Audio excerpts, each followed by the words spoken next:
네, 신간을 소개하겠습니다. 이 책의 성격, 소설입니다.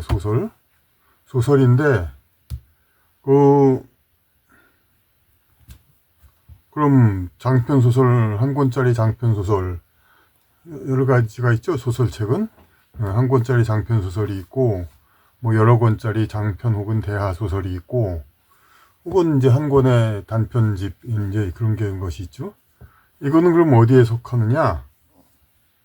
아무 데도 속하지 않습니다. 이거는, 소설 4개를 한꺼번에 모은, 요 하나가 전집은 또 아니죠. 전집이라면 이제 모든 걸 다 모았다는 건데, 그것도 아니고, 그래서 여기 제목이 있습니다. 감성소설 선집, 그리고 제목을 공주와 은하천사. 여기 있는 수록된 작품들에서 따온 거죠. 수록된 작품은 그러니까 여기 보시듯이 4개의 작품입니다. 4개의 작품. 자, 띠를 보십시오. 이렇게 생긴 띠도 참 흔하지 않죠. 이제 그냥 이렇게 요거 그냥 책 등 표시를 따로 하는데 그냥 글이 써 있습니다. K 드라마의 화두가 여기 모여 있다. 소재 그런 거. 그리고 마지막 공주. 오늘날의 공주는 무엇인가? 드라마 검사 프린세스의 원조.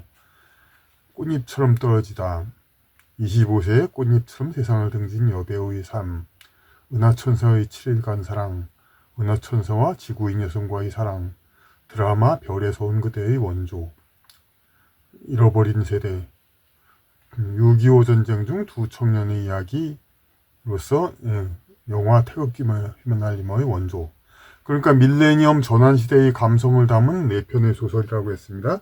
그건 밀레니엄 전환시대가 뭐냐? 1990년대, 2000년대 그 사이에 이제 작품들이죠. 그래서 그 4개의 소설을 하나에다 다 실은 이제 그런 책입니다.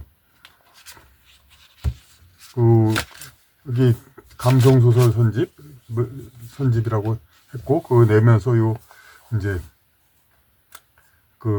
머릿말이 물론 있습니다. 이제,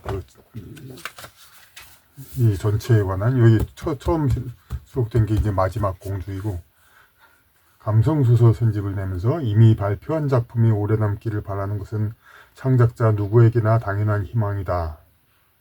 글쎄, 당연한 희망인데, 물론 간혹 그걸 부정하는 사람도 있죠. 예전에 장정일 씨 같은 사람은 나는 원하지 않는다.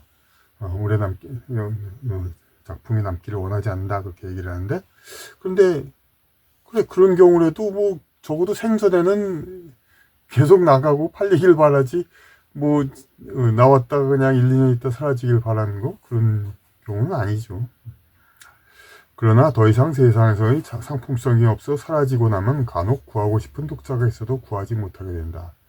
그렇죠. 이제 그냥 상품성이 없으면 음식점이나 서점 여러 가지 가게도 손님들이 없어서 문 닫고 나면은 그러면 적은 수의 손님이 다시 찾고 싶은데 자기들만으로는 상품성을 보장 못하니까 안타까워하죠. 이렇게 없어지고. 그러니까 이 소설책, 모든 책들도 다 상품성이 없어 사라지고 나면은 몇몇 구하는 사람이 구하고 싶어도 구하지 못하게 되죠. 무릇 작품이 세상에서 오래 남을 가치를 인정받지 못했다면 쿨하게 인정하고 역사의 땅 밑에 묻고 길을 나서는 게 자기 분수를 아는 작가의 적당한 처신일 것이다. 좀 매정하게 얘기를 했죠. 제대로의 명분 없이 재출간하여 독자의 관심을 구걸하는 것은 구차할 것이로되. 그러니까 이런 과거에 이미 나왔다가 다 사라진 작품을 괜히 다시 내는 거. 물론 낼 수 있죠, 얼마든지. 그런데 다시 내서 이렇게 성공할 수도 있는데, 그냥 좀 그렇게 비하를 했습니다. 하지만 그것은 이제 그렇게 다음 말이 이어지죠. 그럼에도 비록 그 하나를 따로 다시 내놓기에는 배포가 받쳐주지 않더라도, 그러니까 과거에 이제 그 작품을 다시 내는 거, 그런 건 배포가, 그럴 용기, 이게 나 혼자는 이건 영원히 남아야 된다 막 생각하지만 세상 사람 그렇게 생각하지 않는데 그래 자기 배포가 크면 그래도 다시 낼 수가 있죠. 하지만 그 정도는 안 된단 말이에요. 그래서 부끄럼도 함께 받으면 덜한다는 심리에 편승하여 내 작품을 함께 다시 내놓는 것이다. 이렇게. 그 내 작품이 여기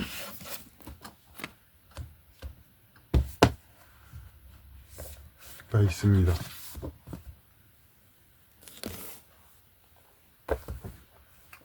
그러니까 그래서 마지막 공주, 꽃잎처럼 떨어지다, 은하천사의 7간 사랑, 잃어버린 세대. 이렇게.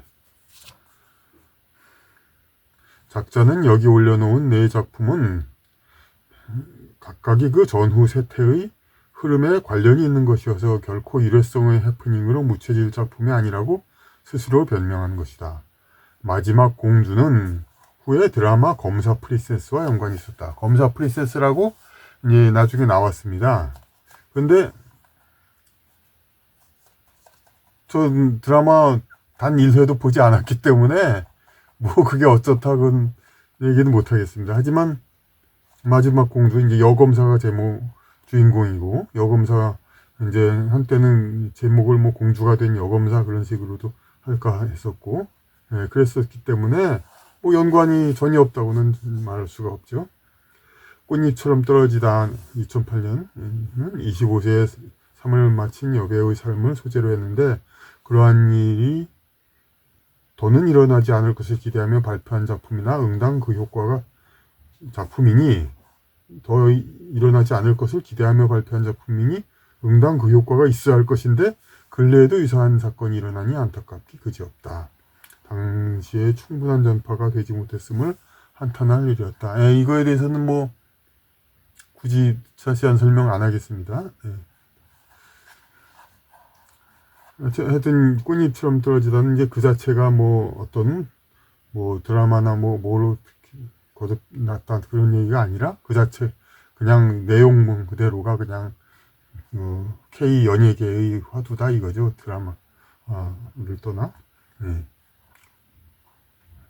은하천사의 7일간 사랑은 이후 별에서 온 그대라는 빅히트로 드라마로 거듭났다. 여기서는 이 별에서 온 그대도 사람 말만 많이 듣지 한 회도 제대로 본 적은 없습니다. 뭐 어디 병원인가 어디서 텔레비 볼 때 잠깐 장면 나온 거는 본 적은 있습니다만 검사 프린세스는 그것도 안 봤고 역시 이 별에서 온 그대도 단 1회도 본 적은 없습니다. 왜냐면은 아니라 관심이 없었기 때문에. 그리고 또 만약 보면은 속이 뒤틀릴 것 같은 도저히 그땐 힘도 없고 어쩔 수도 없으니까 진짜 정신 건강에 나쁘죠. 해결할 수 없는 문제를 이렇게 보면서 소가리를 한다는 것은 드라마를 본다는 건 속이 뒤틀릴 것 같아서 정말 뭐 일부러도 안 보고 드라마 자체에도 별 관심 없지만은 어쨌든 안 봤습니다.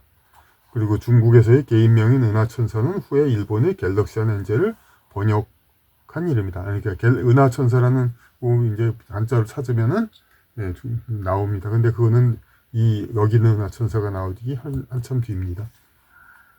근데 이제 연도가 2007, 2008년도고 은하천사의 7인생한 사람은 97년도인데 2000년대 잃어버린 세대 이것도 역시 이게 전부 이게 더 먼저 이릅니다. 그러니까 잃어버린 세대는 한국 영화 최초의 천만 관객 블록버스터인 태극기 휘날리면으로 거듭났다. 이 태극기 휘날리면 제가 이 영화를 봤습니다.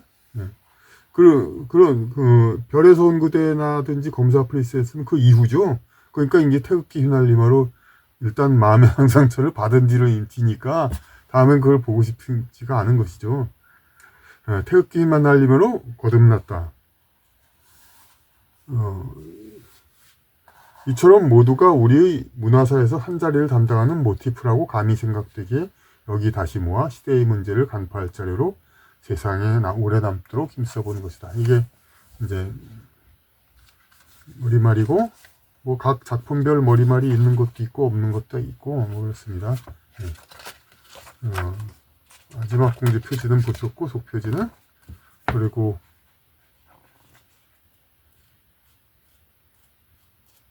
네, 꽃잎처럼 떨어지다. 조금 비슷하죠? 네? 네. 이거 혹시 또, 저기, 먼저 책 디자이너가 저작권 침해하고 그럴지 모르겠네요. 연락 올지 모르겠네요. 그리고,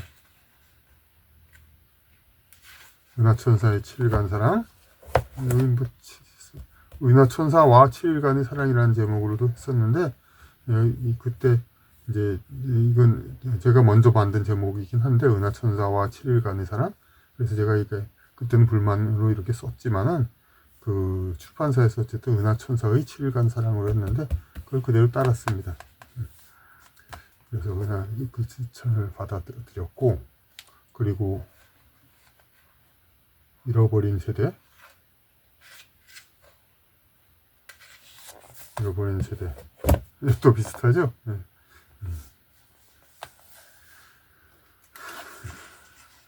그리고 여기 저기 뒤에 김승옥 선생, 김채원 선생, 최영은 선생 세 분의 선배 작가님들이 추천사를 써주신 그런 내용이죠. 이게 그 당시 가격 7,000원인데 요 네 책의 이 가격도 7,000원입니다. 네 소설이 각 7,000원으로서 이제 가격이 28,000원. 좀 비싸죠. 하지만 사정을 들어보시면 됩니다. 그러니까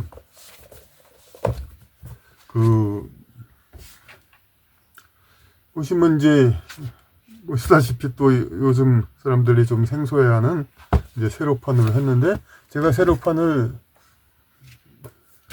이전에도 했었죠. 예, 저기 허시의 사랑 여기서 단편집을 했었을 때 만들었을 때 했습니다. 근데 오히려 제가 진짜 이렇게 하면 어떻게 팔리지 않아서 어떡하냐고 걱정해 주는 분들이 있는데 돌이켜 보면은 제가 물론 소설이라서 그렇지만 다른 책들 이제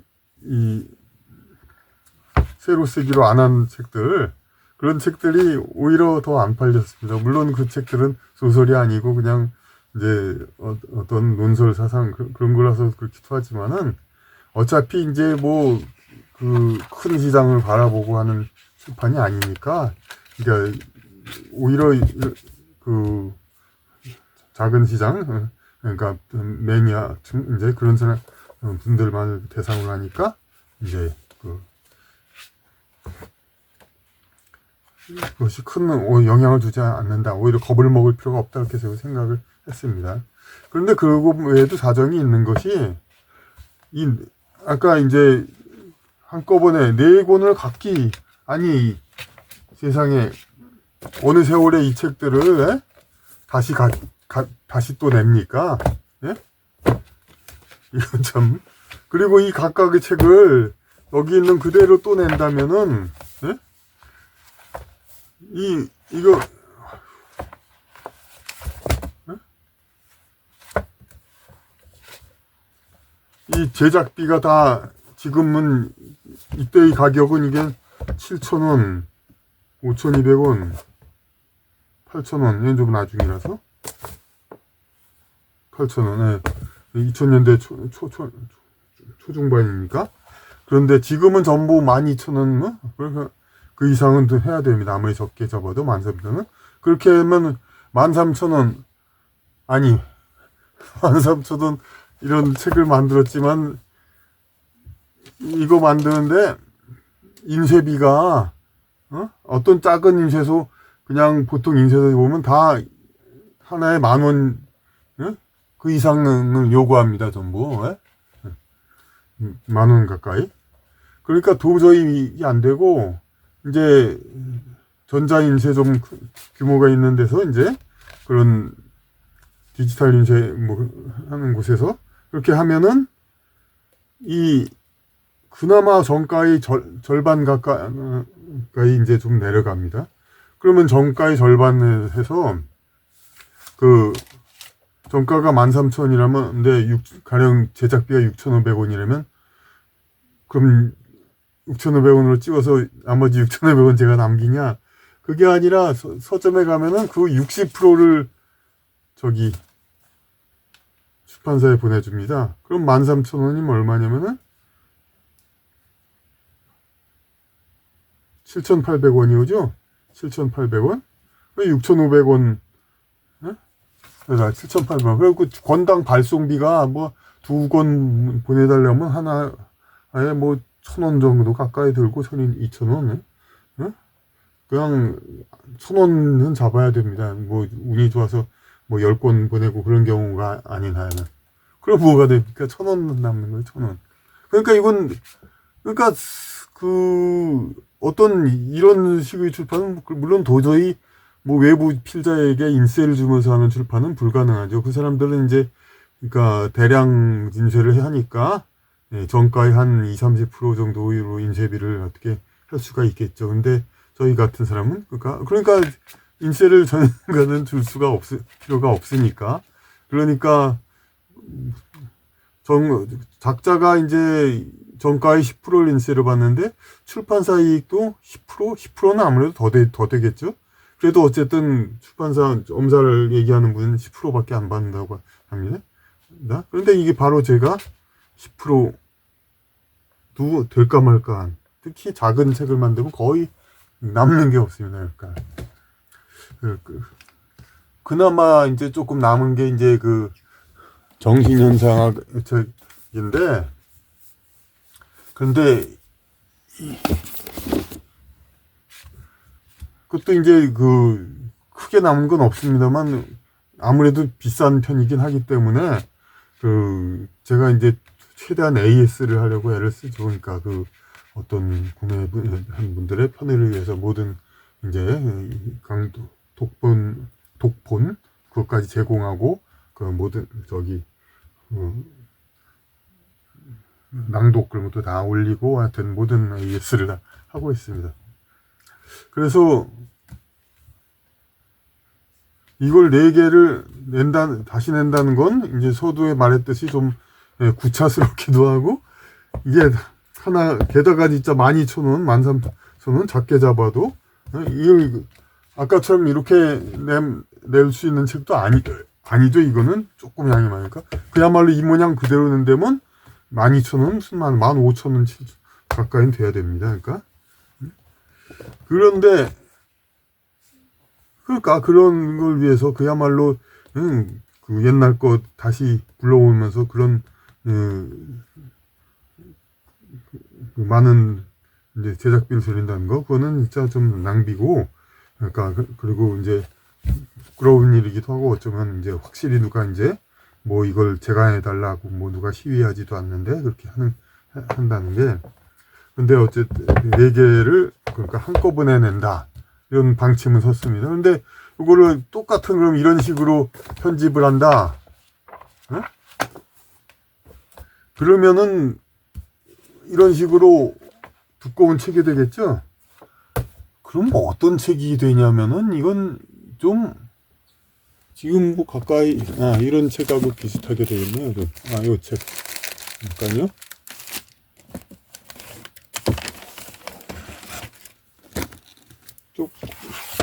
이런 책들 비슷하게 되겠습니다. 이렇게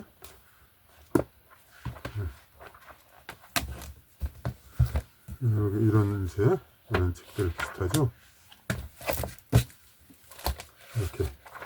근데 이렇게 지금 물론 이제 가로쓰기로 많은 소설책들이 나오고 있습니다만, 그런 형태로 이렇게 두껍게 이렇게 나오고 이렇게 뭔가 좀 교과서 같고 좀 이렇게 세상에 소설 나부랭이를 이렇게 두꺼운 책을 이렇게 펴서 이렇게 읽어주고 그러길 바란다는 거, 그건 너무 지나친 거죠. 이건 뭐 공부하면서 외울 책도 아니고. 그러니까 이렇게 이 정도 페이지 수가 아니죠. 그냥 두꺼운 잠깐.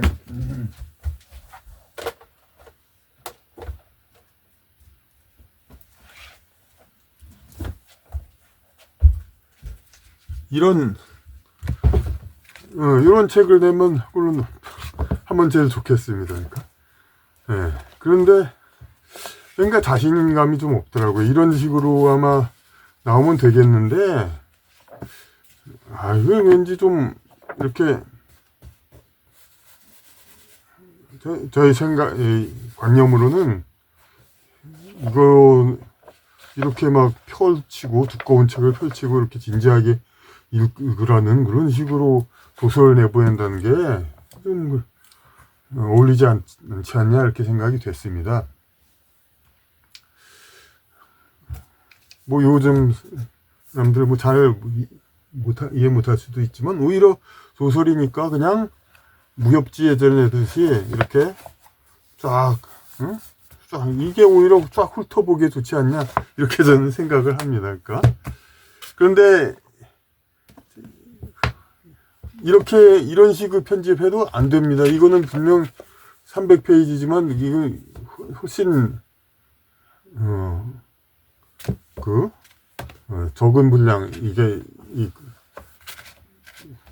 원고 매수 전체를 보면 여기서 여기 있는 것 중에서 짧은 소설 그거 한 편 정도밖에 안 됩니다. 근데 이렇게 넓게 이렇게 편집을 한 거고, 옛날 거 똑같은 새로 쓰기라도 옛날 책보다 훨씬 더 느슨하게 돼 있죠. 그러니까 그래서 이런 식으로 안 되고 옛날 책과 비슷하게 이런 책 보십시오. 이 책보다도 글씨가 작죠. 이제 물론 사이는 좀 벌어져 있지만 그래도 거의 차이가 없고, 이 책보다도. 그런데 옛날 책은 더 이렇게 압축하기 위해서 이렇게 글씨를 작게 이렇게 했는데, 사실 2단, 3단 하면은 더 절약이 됩니다. 그래서 여기처럼 2단, 3단을 하는데, 2단, 3단도 좀 느낌이 그렇습니다. 물론 이렇게 이미 나온 책도 있지만은, 그때야 이제 중서가 보편적이니까, 이게 2단도 하고, 그리고 특히 이 책의 경우는 이렇게 3단을 했죠. 이게 3단.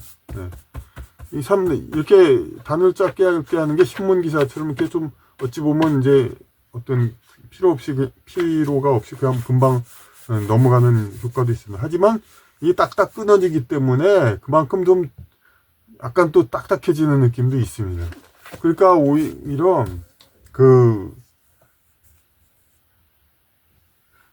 그러니까